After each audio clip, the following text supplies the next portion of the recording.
নমস্কার। আজকে আমার আরেকটি নতুন ব্লগে আপনাদের সবাইকে স্বাগত জানাই। আশা করি আপনারা সবাই ভালো আছেন, সুস্থ আছেন। আমিও ভালো আছি। এখন আমি চেষ্টা করছি ব্লগগুলো নিয়মিত দেওয়ার জন্য, কারণ অনেকটাই তো আমার গ্যাপ হয়ে গিয়েছিল। তবে আশা করছি আপনারা অবশ্যই আমার সঙ্গে থাকবেন। আপনারা তো দেখলেন যে 3 মার্চ দেখতে আমরা সবাই মিলে দিদির বাড়ি গেছিলাম। কয়েকদিনের মধ্যেই ফিরে এসেছি বাড়ি বলতে বাবার বাড়ি। তারপরে আমরা সবাই মিলে যাচ্ছি এখন মামার বাড়ি। সবাই বলতে আমি, দিদি, বোন আর ছোটো ভাইজির পরীক্ষা শেষ হয়ে গিয়েছে, আর বোনেরও স্কুল থেকে কয়েকদিনের ছুটি পেয়েছে। তাই আর কি আমরা যাচ্ছি। এখন ভোর 5টা মতো বাজে। আমরা ঘাটশিলা স্টেশন চলে এসেছি। টিকিটটা করে নেব। আমাদের ট্রেন রয়েছে 5টা 20-তে, আর আমাদের বাড়ির থেকে স্টেশনটা খুব একটা দূরে নয়, ওই হাঁটা পথে আপনার 5 থেকে 10 মিনিট। টিকিট আমাদের হয়ে গিয়েছে ঘাটশিলা থেকে বাঁকুড়া পর্যন্ত। তবে আমরা এখন এই যে ট্রেনটায় যাচ্ছি, এটা আপনার খড়গপুর পর্যন্ত যাবে, কারণ ডাইরেক্ট ট্রেন নেই। হালকা একটু গরম পড়েই গিয়েছে, তাই আর কি আমাদের ভোরবেলায় যাওয়া হচ্ছে। এখন দেখতেই পাচ্ছেন ঘড়ির কাঁটাতে 5টা 26 হয়ে গিয়েছে। তবে ট্রেন এখনও আসেনি, একটু মনে হয় লেট রয়েছে। আমরা তবে প্ল্যাটফর্মে চলে যাচ্ছি, 3 নম্বর প্ল্যাটফর্মে যাচ্ছি আর কি। সেখান থেকেই আমাদের ট্রেনটা ছাড়বে। প্রায় 5:30 মতন বাজতে যায়। বাইরেটা দেখুন, এখনও ঘুটঘুটে অন্ধকার রয়েছে, তবে মানুষজন বেশ রয়েছে। সবাই তো চায় যে গরমের মধ্যে যেন কষ্ট না হয়, তাই যতটা সম্ভব মানুষ ভোরবেলাতেই যাওয়ার চেষ্টা করে।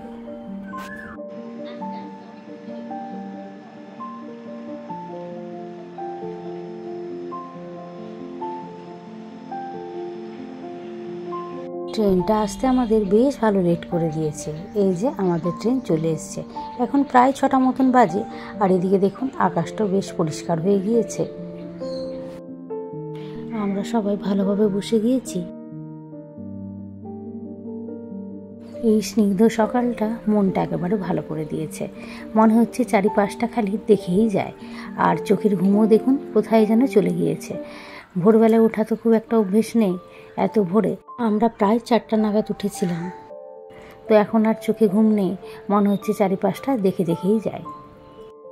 ঠান্ডা ওয়েদারে মাটির ভাঁড়ে আমরা চা খাচ্ছি। আর এই যে দেখুন আমরা খড়গপুর স্টেশন পৌঁছে গিয়েছি। ট্রেনটা একটু লেট করাতে আমরা রূপশ্রী বাংলা এক্সপ্রেস পাইনি। এবার আমরা নেক্সট আরণ্যকে যাব। মাঝখানে আমাদের আধ ঘন্টা মতন সময় রয়েছে, তাই একটা ভালো জায়গা দেখে বসে ব্রেকফাস্টটা সেরে নেব।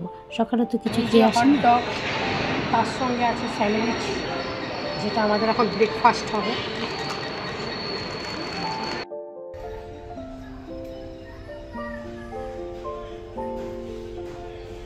পিসি তুমি কি খাবে? পিসি গেল তো ইডলি আনতে। তুই কি খাবি? আমিও ইডলিই খাবো। তোর বড় পিসি আর ছোট পিসি মনে লুচি খাবে। হ্যাঁ ইডলিটাই ঠিক। হ্যাঁ খাওয়া হ্যাঁ। আমরা আরণ্যক এক্সপ্রেসে বসে গেছি, আর আমাদের ট্রেন ছেড়েও দিয়েছে। চারিপাশটা দেখুন কি সুন্দর সবুজ লাগছে। এগুলো ধান চাষ হচ্ছে। এখন তো বসন্তকাল, তাই গাছগুলোতে দেখুন কি সুন্দর গাছ ভর্তি ফুল হয়েছে। দেখতে অপূর্ব লাগছে। চারিপাশ সবুজ, আর মাঝখানে এই ফুলগুলো। আর এই যে খালি ক্ষেতগুলো দেখতে পাচ্ছেন, এইগুলোতে আলু চাষ হয়েছে। কতটা আপনারা দেখতে পাচ্ছেন আমি জানি না। দূরে দেখুন ছোট ছোট লাল লাল ট্রাক্টর রয়েছে, সেখানে আলু লোড হচ্ছে। আপনারা যখন খড়গপুর থেকে বাঁকুড়া লাইনে যাবেন, সেখানে দেখবেন ধান চাষের সঙ্গে সঙ্গে আলু চাষ প্রচুর পরিমাণে হয়। যেমন গড়বেতা, শালপনি, রূপচন্দ্রকোনা, বিষ্ণুপুর, এই সমস্ত জায়গাগুলোতে বেশ দেখতে পাবেন। আর সেটাই হয়ে যায় যখন খড়গপুর থেকে আপনি হাওড়া লাইনে যাবেন, সেখানে ধান চাষের সঙ্গে সঙ্গে ফুল চাষটা দেখতে পাবেন। তবে এখানে ফুল চাষটা আপনি দেখতে পাবেন না।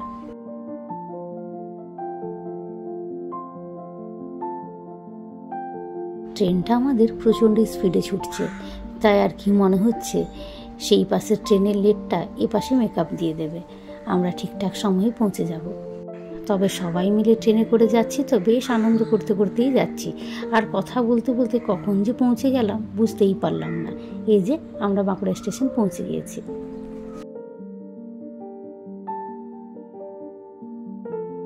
মনটা খুব ভালো লাগছে এই বাঁকুড়া স্টেশনটা দেখে। আজ কত বছর পর আবার আসছি, অনেক দিন পর মামা বাড়ি এসেছি, প্রায় 2 বছর পর। আর আমাদের ছোট থেকে জানেন মামা বাড়ি প্রচুর আসা যাওয়া ছিল। আমাদের ছুটি ছটাতে আমরা চলে যেতাম মামার বাড়ি, আর ওরাও আসতো পিসির বাড়ি। সকালবেলাতে বেশ ঠান্ডা ঠান্ডা ওয়েদার ছিল, তবে রৌদ্রতে এখন হাঁটছি তো প্রচণ্ড পরিমাণে গরম লাগছে, যেমন মনে হচ্ছে বৈশাখ জ্যৈষ্ঠ মাসের গরম পড়েছে। মামা গাড়ি পাঠিয়ে দিয়েছে, আমরা সবাই ব্যাগগুলোকে তুলে নিয়ে এবার আমরা বেরিয়ে পড়েছি। এটা হচ্ছে বাঁকুড়া শহর, যেটা আপনার স্টেশন থেকে পাশে।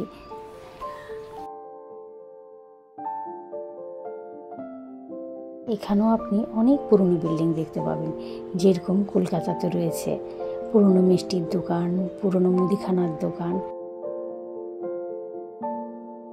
আমরা এখন বাঁকুড়ার বাইপাস দিয়ে যাচ্ছি অমরকানন গঙ্গাজল ঘাটে। আমার মামা বাড়ি হচ্ছে অমরকানন, যেটা স্টেশন থেকে ওই আপনার 18 কিলোমিটার মতন দূরে রয়েছে। খুব একটা বেশি সময় লাগে না, 20 থেকে 30 মিনিটের মধ্যেই আমরা পৌঁছে যাব।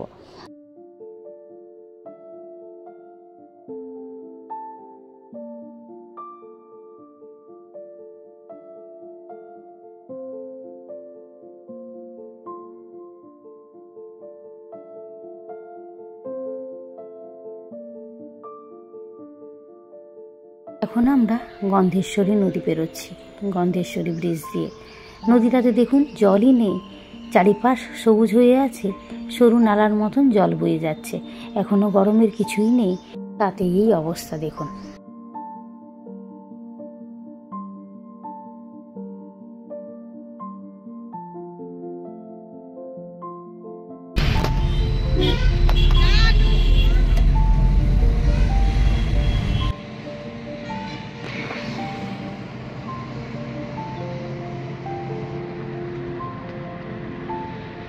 এখানে রাস্তাঘাট বেশ চওড়া, চারিপাশে দেখুন কি সুন্দর গাছপালা রয়েছে। এই মাঝখান দিয়ে গাড়ি চালিয়ে নিয়ে যেতে বেশ ভালো, আবার যদি একটু ভোরের সময় হয় সে সময়টা খুব ভালো লাগে এখানে। এটা একটা সিবিএসসি স্কুল ডিএভি। এর খানিকটা দূরে রয়েছে বাঁকুড়া ইউনিভার্সিটি, যেটা খুব বেশি দিন হয়নি হয়েছে, এবার বাঁকুড়ার নিজের ইউনিভার্সিটি হয়ে গিয়েছে।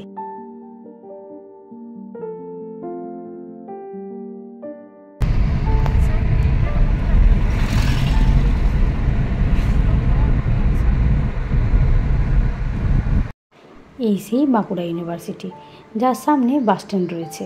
ছাত্রছাত্রীদের সুবিধার্থে এই বাসস্ট্যান্ডটা করা হয়েছে।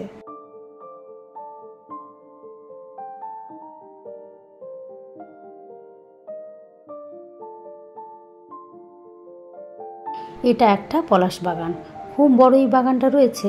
আমি তাড়াতাড়ির মধ্যে ভিডিওটা করতে পারিনি, গাড়িটা তো খুব দ্রুত গতিতে ছুটছে। দেখতে অপূর্ব লাগছিল জানেন, এই সুন্দর ওয়েদারে এরকম সুন্দর ফুল দেখে মনটা একেবারে ভালো হয়ে যাচ্ছিল।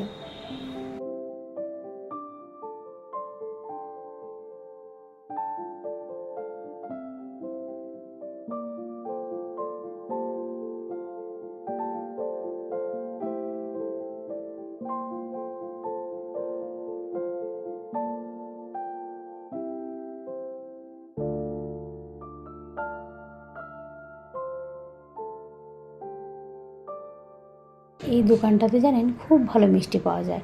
আমরা যখনই আসা যাওয়া করি এখান থেকেই মিষ্টি নিই। আর বাঁকুড়াতে জানেন মিষ্টির দামটা খুব কম রয়েছে আমাদের সব জায়গার তুলনায়। আর প্রচণ্ড গরমও রয়েছে, এখান থেকে আমরা কিছু দই মিষ্টি এ সমস্ত নিলাম। এবার আমরা গাড়িতে বসে পড়েছি। এইখান থেকে মামাবাড়িটা খুব একটা দূরে নয়, ওই আপনার 10 থেকে 15 মিনিট আর কি।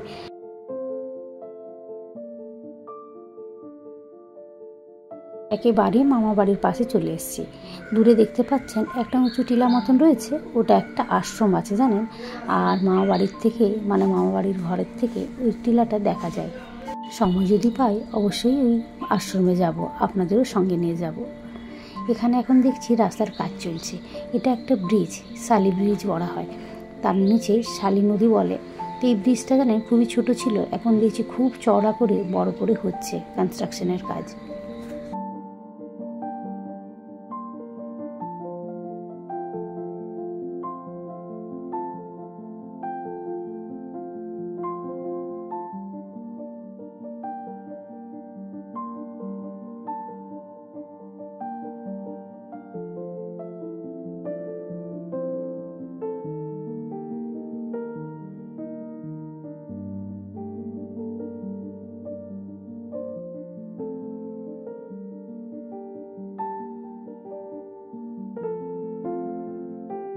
অপেক্ষার অবসান হলো। দীর্ঘ পথ পেরিয়ে অবশেষে পৌঁছালাম আমাদের গন্তব্যে। এই যে আমরা নেমে পড়েছি, আর এই যে পিঙ্ক কালারের যে বাড়িটা দেখতে পাচ্ছেন, এটাই হচ্ছে আমার মামার বাড়ি।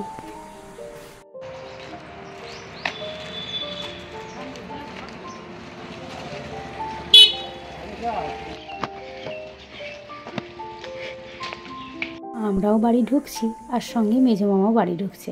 আর ওই যে লাল শাড়ি পরা দেখতে পাচ্ছেন, উনি হচ্ছেন আমার মেজো মাইমা।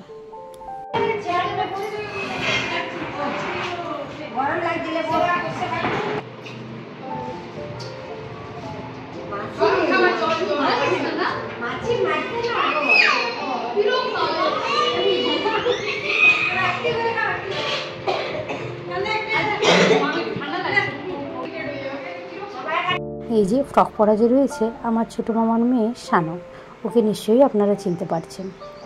যে বদমাশি করবে তাকে সোনা ডান্ডার বাড়ি দাও তুমি একটা।